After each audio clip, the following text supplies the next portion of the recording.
우리는 지난 시간 이스라엘 백성들이 하나님께서 주시는 약속의 땅에 들어가서 하나님께 주신 모든 율법을 큰 돌들에 새기. 오늘 본문은 그 이후의 내용입니다.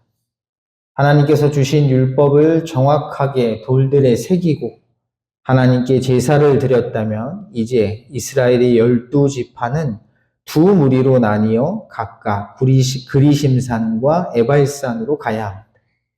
먼저 그리심산에 서야 하는 6개 지파는 다음과 같습니다. 너희가 요단을 건넌 후에 시므온과 레위와 유다와 이사갈과 요셉과 베냐민은 백성을 축복하기 위하여 그리심산에 서고, 다음으로 에발산에 서야 하는 나머지 6개 지파는 이렇습니다. 루벤과 갓과 아셀과 스불론과 단과 납달리는 저주하기 위하여 에발산에 서고, 그리심산에 위치한 6지파는 레와와 라헬의 자녀들이고, 에발산에 위치한 6지파는 그들의 시녀인 실바와 비라의 소생들입니다. 하지만 르우벤과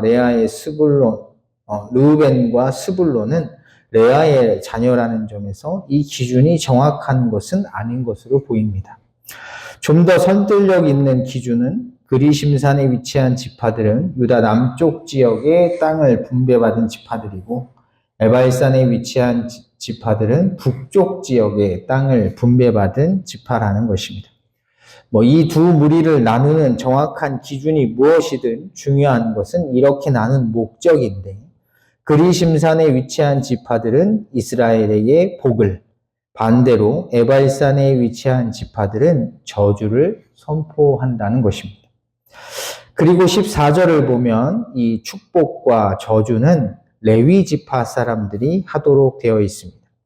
레위 사람은 큰 소리로 이스라엘 모든 사람에게 말하여 이르기를. 그런데 흥미로운 사실은 축복의 내용은 없고 오직 저주의 내용만 있다는 것입니다. 더욱이 28장에 가면 축복과 저주의 내용이 다시 반복돼서 나옵니다. 어쨌든 중요한 것은 이 저주의 내용에서 가장 먼저 나오는 것이 우상을 만드는 것이라는 것입니다. 장색의 손으로 조각하였거나 부어 만든 우상은 여호와께 가증하니 그것을 만들어 은밀히 세우는 자는 저주를 받을 것이라. 두 번째는 부모를 공경하지 않는 자, 그의 부모를 경홀히 여기는 자는 저주를 받을 것이라. 여기서 경홀히라고 번역된 단어는 가볍게라는 뜻입니다. 십계명 중 5번째 계명에서 말하는 것처럼 부모를 공경하지 않는 것을 말하죠. 이어서 17절에는 이웃의 경계표를 옮기는 자, 18절에는 맹인의 길을 잃게 만드는 자, 그리고 19절에는 객이나 고아, 그리고 과부의 송사를 억울하게 하는 자가 등장하는데 이들 모두는 저주를 받습니다. 그의 이웃의 경계표를 옮기는 자는 저주를 받을 것이라. 맹인에게 길을 잃게 하는 자는 저주를 받을 것이라. 객이나 고아나 과부의 송사를 억울하게 하는 자는 저주를 받을 것이라. 이들이 모두 다 저주를 받는 이유는 타인의 삶을 존중하지 않고 사회적으로 힘이 없어 약한 자들을 돌봐주지 않았기 때문입니다. 다음으로 20절에는 아버지의 아내와 동침한 자, 22절에는 자매, 곧 아버지의 딸이나 어머니의 딸과 동침한 자, 23절에는 장모와 동침한 경우가 나옵니다. 이들의 공통점은 모두 다가 근친상간의 죄를 범한 자들이라는 것입니다. 때문에 이들은 모두 다 저주를 받습니다. 여기에 더하여 21절에 짐승과 교합하는 수간을 행한 자가 나오는데 그에게도 저주가 임합니다.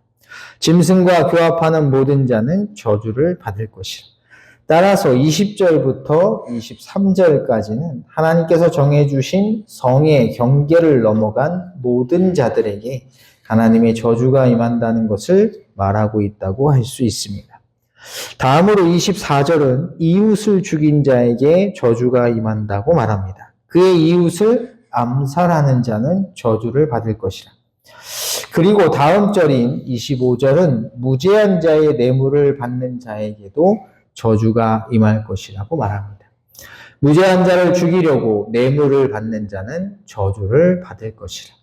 따라서 24절은 실제적으로 사람을 죽인 경우를 말하고 25절은 실제로 사람을 죽이지는 않았지만 남을 죽이려는 것에 동조하는 경우를 말하는 것입니다. 결국 24절과 25절은 직간접적으로 사람을 죽이는 살인을 저지른 자에게 하나님의 저주가 임함을 보여줍니다. 이처럼 15절부터 25절까지는 총 11가지의 저주의 내용이 등장하는데 이 저주의 목록에서 우리가 주목해야 할 것은 이 죄들의 공통점입니다. 혹시 여러분은 이 11가지 죄들의 공통점이 무엇인지 보이시나요? 여러 가지가 언급될 수 있겠지만 본문에서 강조하고 있는 것은 15절과 24절을 보면 알 수 있습니다. 먼저 15절을 함께 읽어보겠습니다. 말씀을 읽습니다. 장색의 손으로 조각하였거나 부어 만든 우상은 여호와께 가증하니 그것을 만들어 은밀히 세우는 자는 저주를 받을 것이라. 네, 거기까지. 그리고 24절은 이렇습니다. 그의 이웃을 암살하는 자는 저주를 받을 것이라. 15절에는 우상을 만드는 죄를 범하는 자가 나오고 마지막인 24절에는 이웃을 죽이는 죄를 범하는 자가 나옵니다. 이 둘은 분명 서로 다른 죄를 범합니다. 이 둘은 서로 다른 죄이죠. 그런데 흥미로운 사실은 이 둘의 죄는 서로 다른데 그 죄를 범하는 방식은 같다는 것입니다. 15절에 우상을 섬기는 자는 그 죄를 어떻게 범하고 있나요? 그것을 만들어 어떻게 세웁니까? 은밀히 세운, 우상을 만들어 은밀히 섬긴다는 것입니다. 마찬가지로 24절에 이웃을 죽이는 살인을 저지른 자 역시 그 죄를 어떻게 저지릅니까? 이웃을 어떻게 죽이죠? 암살이 어떻게 죽이는 거예요? 아무도 모르게 죽이는 거죠. 그래서 오늘 이 본문에서 처음 시작과 마지막을 다 은밀하게 라는 표현으로 시작하고 끝마쳐지고 있습니다. 이런 관점에서 오늘 본문에 등장하는 죄들은 모두가 한결같이 은밀하게 아무도 모르게 저지르는 죄라는 것입니다. 이를 통해 우리는 사람이 아무리 은밀하게 행한다고 할지라도, 다시 말해 아무도 모르게 죄를 짓는다고 할지라도 누구 앞에서는? 하나님 앞에서는 결코 숨길 수가 없다는 것을 깨닫게 됩니다. 시편 139편을 쓴 시인은 이렇게 고백합니다. 여호와여, 주께서 나를 살펴보셨으므로 나를 아시나이다.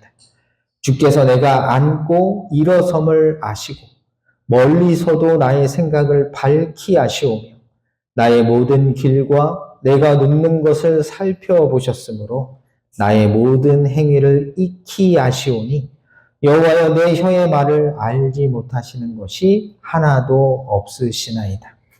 이 말씀을 꼭 기억하셔서 언제나 하나님 앞에서 정직하고 정결하며 거룩한 삶을 사시기를 힘쓰시는 우리 모두가 되기를 주님의 이름으로 간절히 축복합니다.